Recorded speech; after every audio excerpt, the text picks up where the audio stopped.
Okay, real talk, Tony, I need help. And I don't always know when or how to ask for help.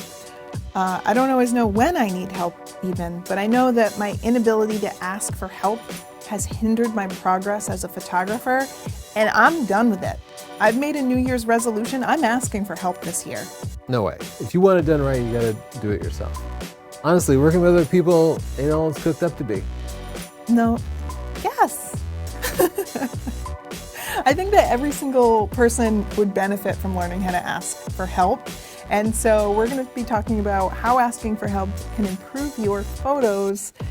We're gonna go through like portrait, wildlife, landscape photographers and specific types of help that can help make you a better photographer. Yeah. But also we're going to talk about when not to ask for help, because I do think there's a time and a place. Okay, but first tell them about our sponsor, Squarespace. If you need your own website, your own portfolio, or a place to put your clients' pictures that are password protected, you can do that with Squarespace, and it's so easy. You just need to drag and drop to make it happen. You can get a 14-day free trial, no credit card needed, and if you like it and decide to go live with your website and show it off to the world, use the coupon code Chelsea to get 10% off. That's squarespace.com/Chelsea, coupon code Chelsea. It's in the description down below. Thank you, Squarespace. Tony, why don't you ask for help? You seem kind of against this. Well, first, I was just raised very old school, Yeah. to be very independent, that if you want to own a car, then you need to know how every aspect of it works, and you need to be able to maintain every aspect of it. And it's really held me back long-term in my career as I look back on everything. Like, I don't need to be the jack of all trades, and if I am, then every minute that I spend, I don't know, maintaining my website or fussing with photo editing is a minute lost where I could be improving my skills, specializing more, making more money. Yeah, doing more of what you love, right? Right. And honestly, I'm not good at everything. I am not a makeup artist. I'm not good at styling.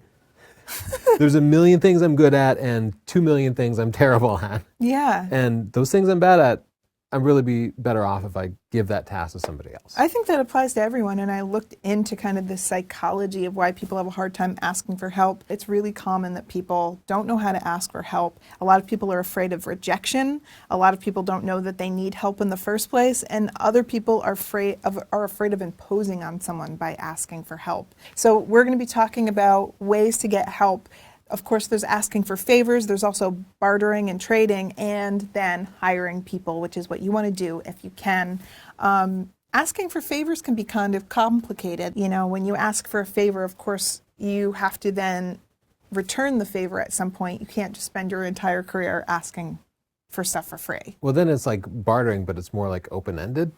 Yeah. Like you're not actually creating an exchange, you're just getting something for free, but you think you have to pay that favor back at some point? I don't think you need to feel stressed about it. I think you just kind of keep it open, like you have someone in your life where you do things for one another. We have friends like that. And then bartering can be a little more complicated because that is a more direct exchange. And that's something you want to be more clear about when you're bartering. You do want something like a contract where you're actually writing up what you're trading. Not formal, you don't have to sign anything, but just, you know, an agreement so everyone knows what they're getting. I think as soon as you actually start to make money, you should start to just hire people straight out. Like Yeah. you can't spend your whole professional career just bartering and asking for favors. Other people need to make money too. Treat them fairly, pay them a good, fair wage based on their skills, and everybody will be more successful. So let's talk about how photographers actually need help. We're going to go through like portrait, wildlife, landscape photographers and specific types of help that can help make you a better photographer. Yeah. So for portrait photographers, like I think number one thing is to get models. So many people just think, oh, I know this attractive person, they'll be a model because all modeling is the way you look, right? Yeah. This couldn't be farther from the truth. Models work really hard and it's so much more than just how they look, but it's how they carry themselves on camera. It's an awareness of their body. And a mediocre new photographer can take great pictures of a really skilled model. And a skilled photographer with a bad model, a person with no skills, will never do more than just a mediocre picture. Maybe it's a little hyperbolic, but I want to stress that beginning photographers working with models will produce much better images for your portfolio. And in turn, you'll develop better skills, you'll be able to pull more clients in, etc. How about makeup, hair, and stylist, Tony? What are your experiences there? I used to think like women do their hair and makeup every day, right? Thus, if I have a female model, I don't need to worry about those things because they know how to do it. It's not true. Like No, they those know are how to do their skills. daily makeup, Yeah. but often women aren't great at makeup, and I just would never notice that. But when you actually work with a couple of makeup artists and hairstylists, it comes together so differently. Yeah. You it's can a real also skill. have them match the makeup and hair to the style of shoot. So if it's dark and moody, they can match that. If it's upbeat and bright, they can match that. Yeah. That's definitely a skill. And I see that all of the time where someone is a great photographer, but their hair, makeup, and styling is not great. And so therefore, the hair, makeup, and styling is not actually matching the level of photography that they're producing, and it's bringing them down. So it's okay to ask for help with that. We don't. When I notice this is when you get like a 50 megapixel camera and then you're going back and editing your photos and you're like, oh, the model has lipstick on their teeth and mascara on their nose, and I am going to be spending the next 6 hours editing this out. I should have just hired somebody. Yeah, it's definitely a skill. I can really sympathize if you don't live in New York or LA or a big city where there's plenty of access to very skilled hair, makeup, and stylists. I don't do a lot of portraits for that reason because that is a challenge, but I have been able to go to, let's say, like a hair salon and kind of network and find hair and makeup people and try to make that work. But yeah, you have to kind of reach out and get people skilled at that because that's really important. And then of course you'll need assistance for your lighting. You might need someone that's good at location scouting, maybe someone skilled at posing so that while you're taking the pictures, they can direct the model if that's something that you're not good at. Tony, I would never do a photo shoot without a second set of eyes there, just to like straighten the outfit and pull off straight hairs and say, oh, the model's hand is placed awkwardly here. Like it's information overload when you're trying to deal with the camera and the lights and the focusing and the sharpness. One human being cannot handle all that together. No, we always do our shoots together. Yeah. We just tether to a screen, so when we take a photo, it shows up on a big screen, and then one of us will review while the other one's shooting. We'll help adjust the lights. We always do our portrait shoots together. And a photo editor can make the entire workflow go quicker. You can outsource all of your pictures to somebody else to pick the best ones and clean them up. And that doesn't mean it has to be your final product, but just having them get through that first phase of editing can save you hours of work. And that's hours that you can put into making personal connections for future business, developing your social media, developing your skills, or just doing more shooting. Yeah. For landscape photography, I've learned that it helps so much to collaborate with people because everywhere you travel for a landscape photo, you're a stranger to that land, even if it's just a few states over. So it helps to work with somebody that's from that area. Like we went to Norway with our friend Erland, and he does hikes, guided hikes up to the tops of mountains and through trails. And so he was extremely familiar with every vantage point and all the views and all the most beautiful spots. That's not something that I would have known. And it was just like amazingly helpful to have him guide us. And we show went us. to San Francisco and met up with our friends Louis Chan and Kyle Wolf, and they're like, hey, there's a cold front coming in from the south, and that means that if you're up in the hills over the bridge, then these clouds are going to be forming just as the sun is rising. Yeah. And like, there's no way an outsider would know that. You'd have to live in this one place for years to sort of understand the intricacies of the weather and the light and know how to get there. They like knew where to park. Okay, park here, then you have to hike half a mile down this path to get to this one particular spot. You don't know that when you show up there. But they were working with a group of other photographers who were sharing secrets, sharing tips, sharing information, and working together to get amazing shots. And if you looked at the photos from this group, they were all amazing. And just good company. Then you're not taking pictures alone, while you're waiting for your exposure, you get to chat with your friends. But it also helps to know people with some outdoor skills. They can kind of show you the lay of the land, make sure you're not getting trapped in rain or the elements. And it's also good for safety. If you're hiking or traveling to remote locations with very expensive gear, you could be making yourself vulnerable. So it's always good to have someone with you. And travel photography, like the biggest secret of it is that especially the best professionals have what we call fixers. Yeah. Like this is something we learned from National Geographic photographers. Everywhere they go, there is a local who is connecting them with people in the local language. They know the local customs. They know all the spots. If you want a model who dresses in some local style, they'll be able to find that person for you. Yeah. If you decide, oh, the best shot of this town is from that rooftop building, they'll be able to go and talk to that building owner and more likely successfully negotiate the deal than you as an outsider possibly could. Yeah, so we actually learned from our friend Ira Block. He's a National Geographic photographer. He told us all about how he works. He has assistants, he has fixers. There's no shame in asking for help. All the professionals do it, and it's just smart. So knowing that from Ira, when we went on our trip to Morocco, we hired a guide, and he was able to take us all through Morocco safely. He knew all of the locations. You know, he didn't know a lot about photography, so he wasn't specifically helping us with that.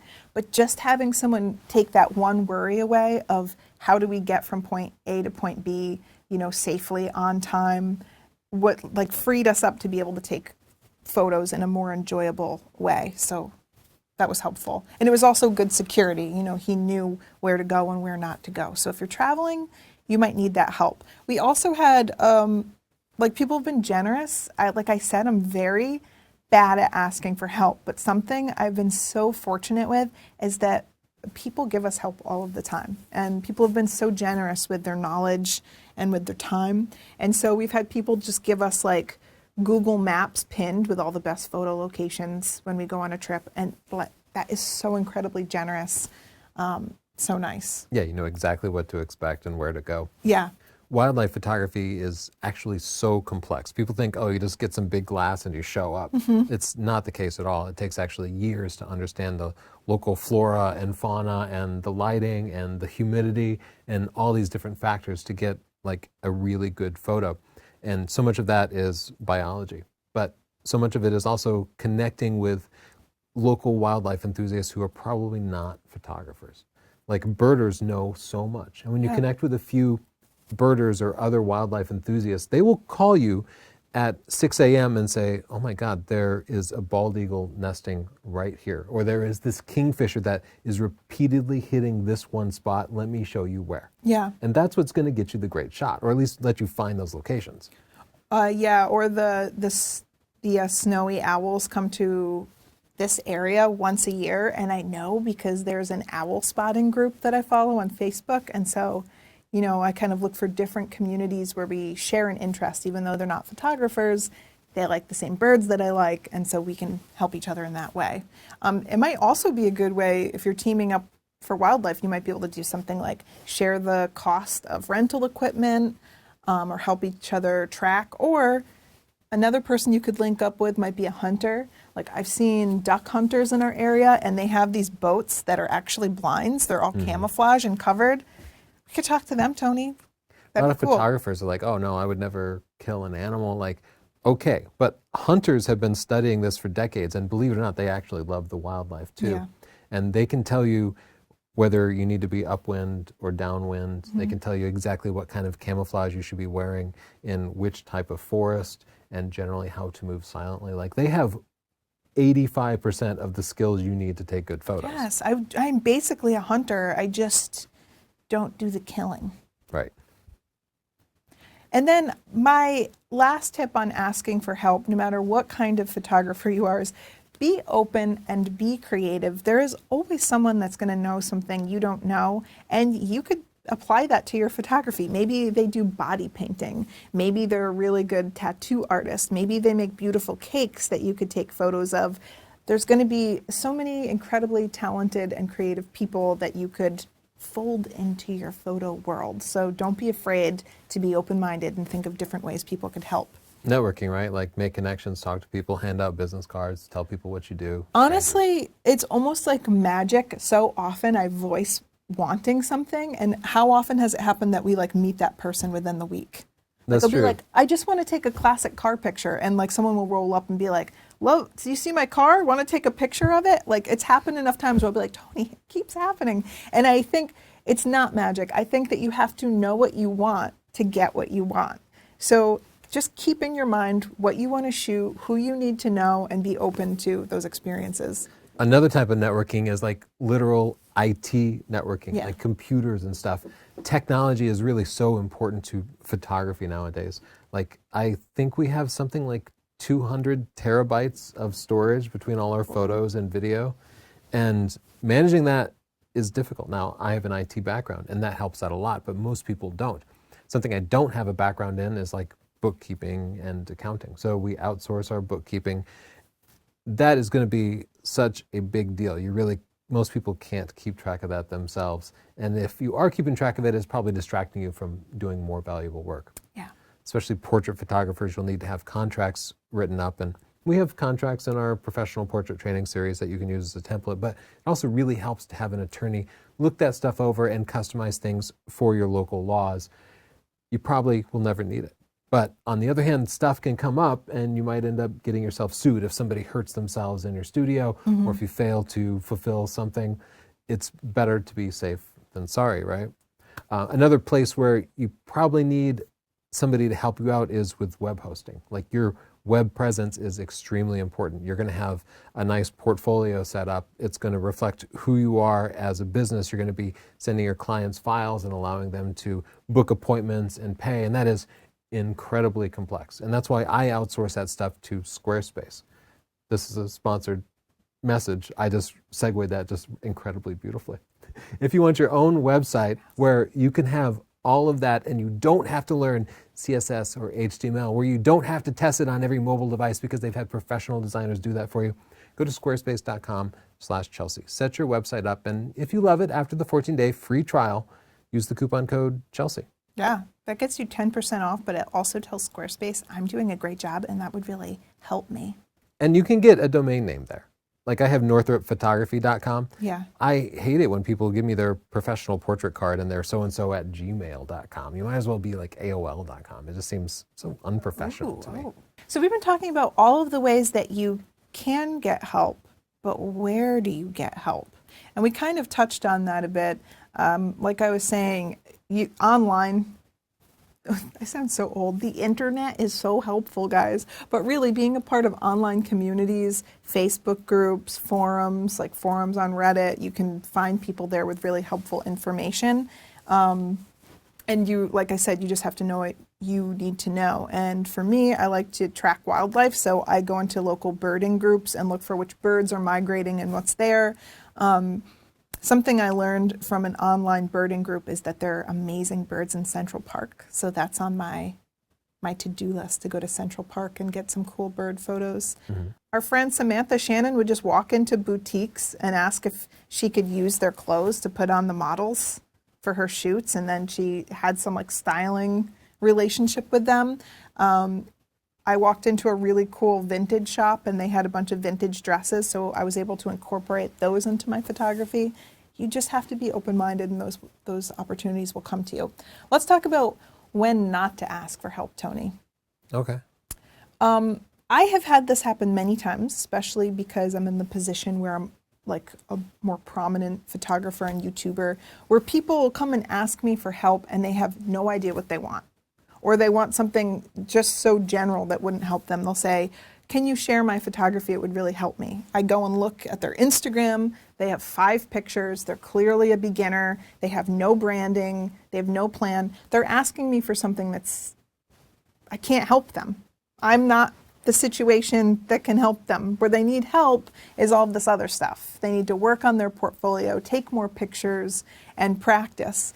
Another thing is, if you're asking for help or a favor, ask somebody at your level. Do not go to the biggest person you can find and expect them to help you. So if you need a model for your shoot and you're brand new, don't go looking to the best, most experienced model and asking for a barter or a trade or a favor. Like, keep it within your zone. Ask, an aspiring model, and maybe you two can come up together, or maybe you'll make progress and then you can move up to the next level. But you don't want to be asking favors where there's a huge imbalance. It's going to be more difficult to get a good reception from people, but it's also just going to be annoying. I hear people say, like, it never hurts to ask, but I don't agree with that at all. I think sometimes it hurts to ask because the person hearing it feels put out by you asking them, because you're putting them in a position to reject you or to uncomfortably accept it and do something that they don't actually want to do. Yeah.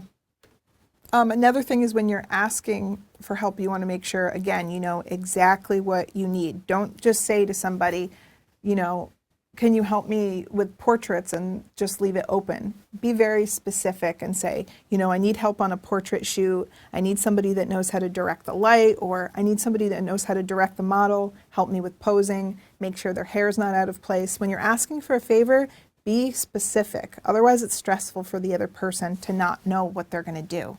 So don't just come to a person with a vague, never-ending request. Just make sure that you can ask them for exactly what you need.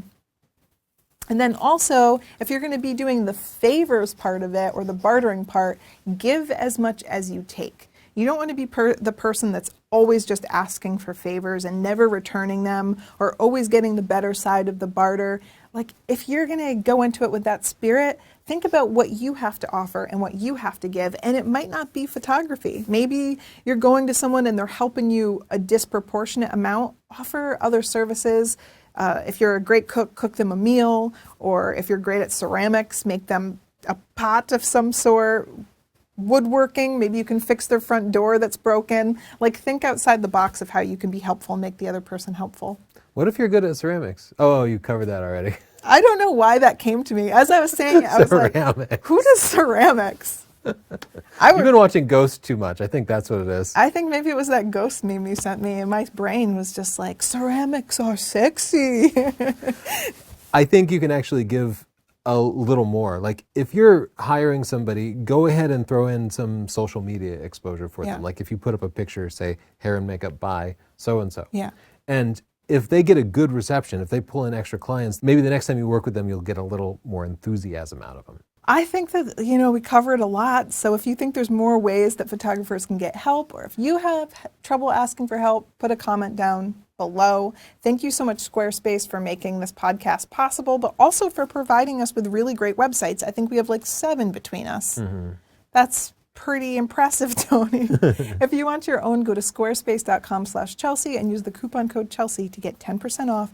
And there's a link in the description below. If you want to help us, you can share this podcast with word of mouth by telling your friends all about the Picture This Photography podcast and sharing our YouTube channel or a link to your favorite podcasting app. Thank you so much, and we'll see you next time. Bye.